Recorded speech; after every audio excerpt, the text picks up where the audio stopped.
नमस्कार दोस्तों, स्वागत है आप सभी को हमारे चैनल हिंदी कथा डीपी में। यदि आप भी नए हैं तो हमारे इस चैनल को सब्सक्राइब जरूर करें। चलिए वीडियो शुरू करते हैं। श्री कृष्ण कहते हैं कि प्रिय भक्तगण, आज हम आपको एक कथा का श्रवण करा रहे हों जो सुनने मात्र से आपके जीवन में सुख संपत्ति और धन की वर्ष होगी। तो चलिए कथा को प्रारंभ करते हैं। एक बार माता पार्वती और भगवान शिव जब पृथ्वी लोक पर जाते हैं तो वहां एक अमीर चंद नाम का व्यक्ति काफी दुखी और उदास बैठा था। अगर आप यह कहानी सुन रहे हैं तो पूरा सुनिए। इस कथा को आधा अधूरा छोड़कर जाने की गलती मत करिएगा, क्योंकि इस पवित्र कथा को पूरा सुनने मन चाह फल की प्राप्ति होगी। इसलिए इस कथा को पूरा सुने। आप शिव भक्त हैं तो भोलेनाथ का अनादर ना करें। तब माता पार्वती भगवान शंकर से प्रश्न करती है कि वह व्यक्ति उदास होकर क्यों बैठा है। तब भगवान शिव माता पार्वती से कहते हैं, हे प्रिय, मानव अपने जीवन काल में यह प्रमुख 7 बातें जो किसी को नहीं बतानी चाहिए वह सभी को बता देते हैं, जिस कारण वैसे मानव को कठिनाइयों का सामना करना पड़ता है। तब माता पार्वती पूछती हैं, वह कौन सी 7 बातें हैं, कृपया मुझे बताएं। तब भगवान शिव कहते हैं, हे प्रिय, इसे ध्यान से सुनना। मैं आपको अमीर चंद के जीवन के बारे में बताने जा रहा हूं।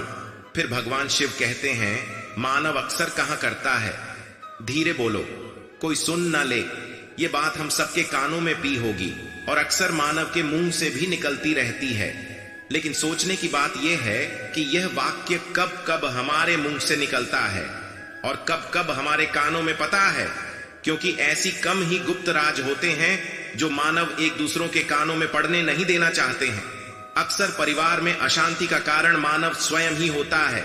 भगवान शिव कहते हैं, इस बात को देख पाए भले ना देख पाए, पर यह असल में सत्य है, क्योंकि जाने अनजाने मूर्खतावश मानव खुद ही अपनी वह बातें दूसरों को बता देते हैं जो हमें कभी नहीं बतानी चाहिए। और वही बातें जो जाने अनजाने हमने किसी दूसरे के सामने बता देते हैं, वही दुख का कारण बन जाता है, वही झगड़े का कारण बन जाता है।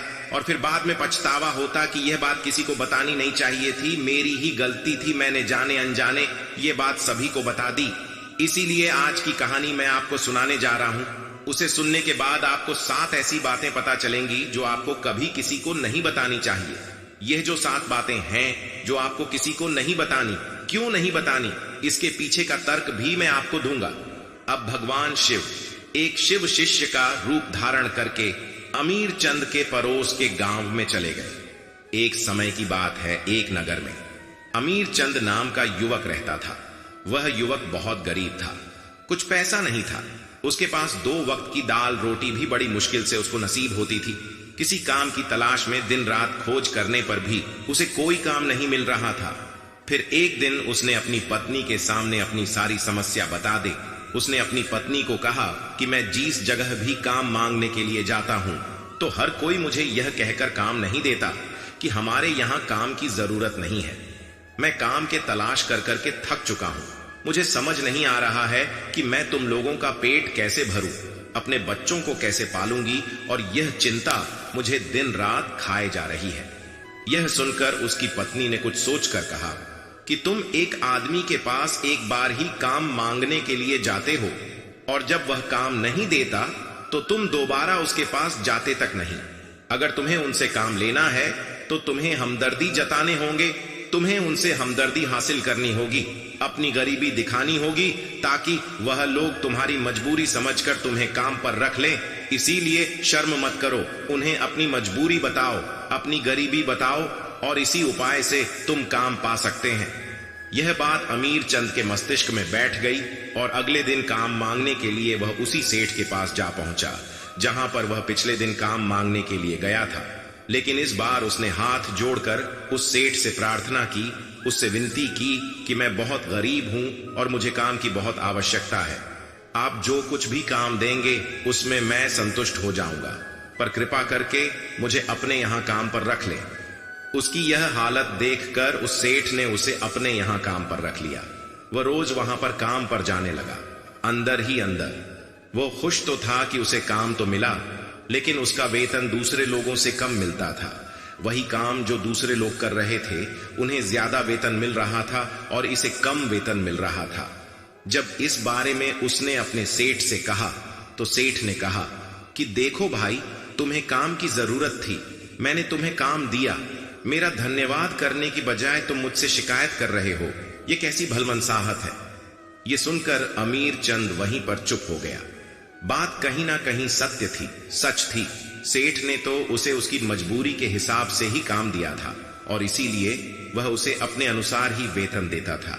लेकिन धीरे धीरे उसने यह बात अपने सगे संबंधियों और अपने दोस्तों को भी बताना शुरू कर दी कि उसका सेठ कैसा आदमी है और उसे कितना वेतन देता है।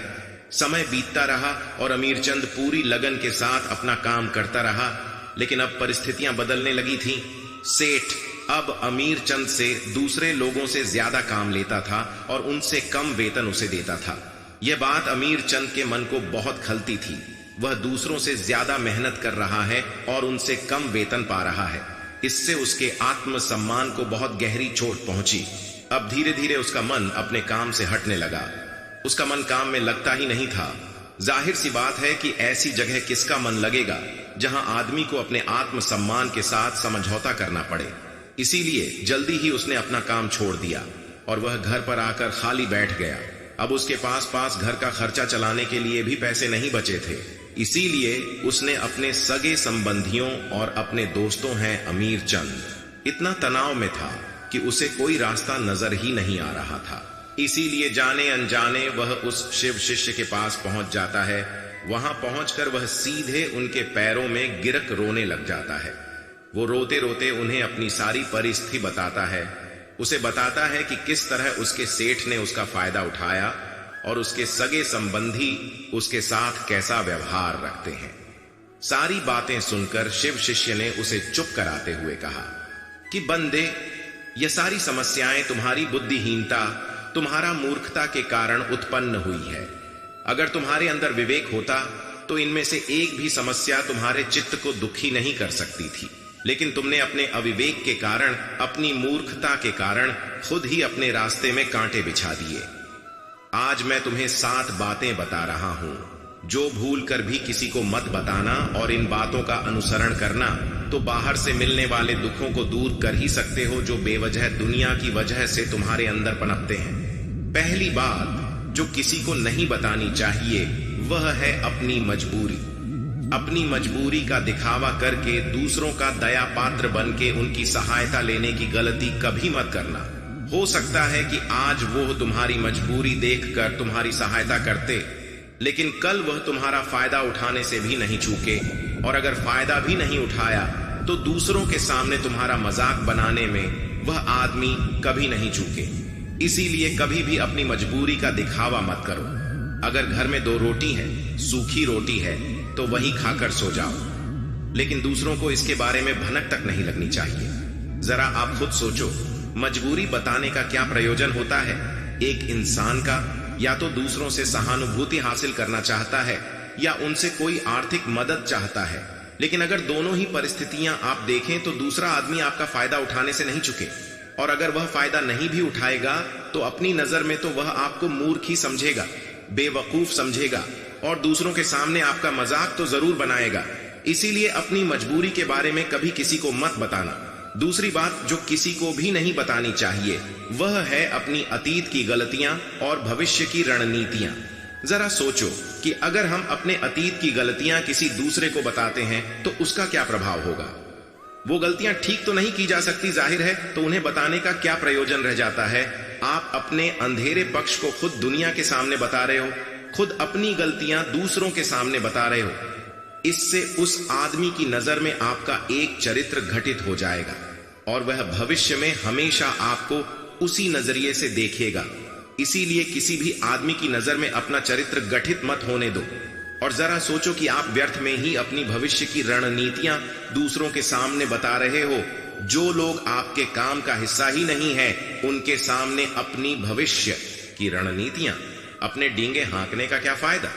उन लोग आपकी सहायता तो नहीं करेंगे, लेकिन आपकी भविष्य की रणनीतियां में बाधा जरूर बन सकते हैं। आप खुद अपने विवेक का इस्तेमाल करिए और सोचिए कि आपके साथ भी ऐसा हुआ है कि आपने अपने भविष्य की रणनीति किसी को बताई हो और वह कामयाब ही ना हुई हो। जरूर हुआ होगा। जरा गौर से सोचिए। तीसरी बात जो किसी को नहीं बतानी चाहिए वह है अपनी घर की बात है।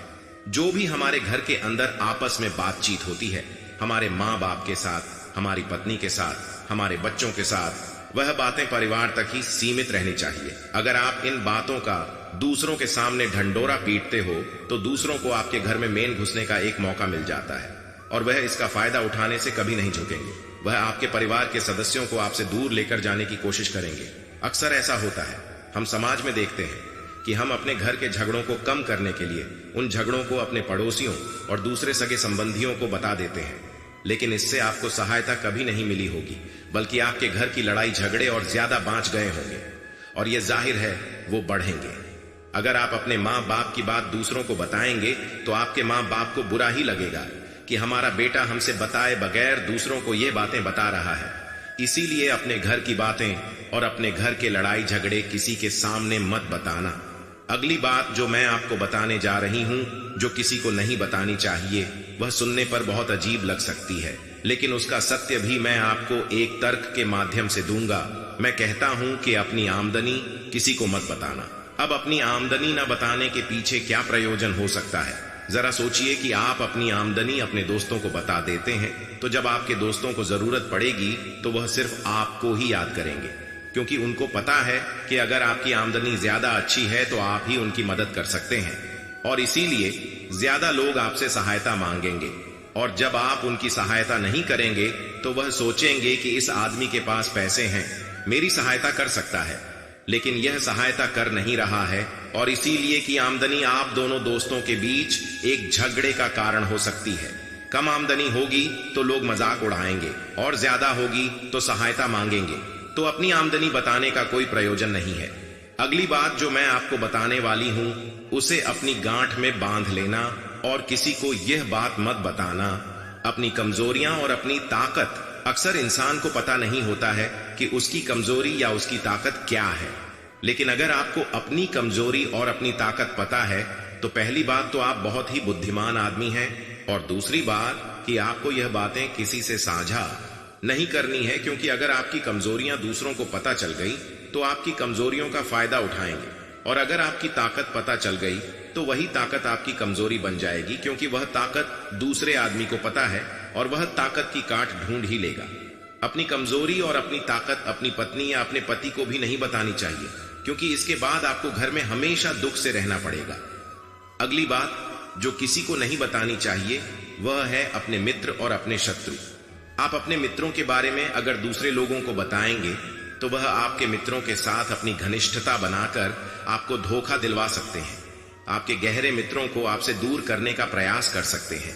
अक्सर आम आदमी ऐसा नहीं करता, लेकिन आपके दुश्मन ऐसा करने की कोशिश कर सकते हैं और दूसरी तरफ आपके शत्रु का भी किसी को नहीं पता लगना चाहिए, क्योंकि आज जो आपका मित्र है अगर कल वह आपका दुश्मन हो गया तो वह आपके दुश्मन के साथ ही मिलकर आपको परास्त कर सकता है, आपको धोखा दे सकता है। इसीलिए अपने सबसे अच्छे दोस्तों को भी अपने दुश्मन के बारे में कभी मत बताना। अगली और आखिरी बात कहना चाहता हूं कि जब तुम दान करते हो तो दान के बारे में भी किसी को मत बताना, नहीं तो दान करना व्यर्थ हो जाता है, बेकार हो जाता है। जब आप अपने दान का ढिंढोरा पीटते हो तो आप ये बता रहे हो कि मैं तना बड़ा धनी पुरुष हो और यह आपके अंदर एक अहंकार निर्मित करेगा। इसीलिए दान गुप्त रूप से किया जाता है, उतना ही अच्छा होता है, उतना ही फलदायी होता है। जब आपका बायां हाथ दान कर रहा हो तो दाएं हाथ को बिना पता चले कि बायां हाथ दान कर रहा है। ये 7 बातें जो शिव शिष्य ने अमीर चंद को बताई, इनमें संसार के सभी सिद्धांत छिपे हुए हैं। इन बातों का अनुसरण करते हुए आप अपने घर में सुख शांति बना सकते हैं और घर के झगड़े हमें हमेशा के लिए दूर कर सकते हैं। आप इन बातों के बारे में अपने विवेक से भी सोचेंगे तो आपको यह बातें सच मालूम पड़ेगी। और हमारा कहानी सुनाने का मकसद यही है कि आपका विवेक जागृत हो। अब यह कहानी पूरी हुई। तब माता पार्वती भगवान शिव से कहती है, हे प्रभु, मानव इस 7 बातों को जीवन में उतार ले तो उनके जीवन में कभी भी कठिनाई नहीं आएगी। इतना कहते हुए माता पार्वती और भगवान शिव कैलाश पर्वत के लिए चले गए। इस वीडियो को बोलते समय कोई त्रुटि हो तो मैं क्षमा चाहती हूं। उम्मीद है आप सभी को यह वीडियो अच्छी लगी होगी। अगर आप शिव के सच्चे भक्त हैं तो चैनल को सब्सक्राइब और वीडियो को लाइक करके कमेंट में हर हर महादेव लिख दीजिए जय जय भोलेनाथ।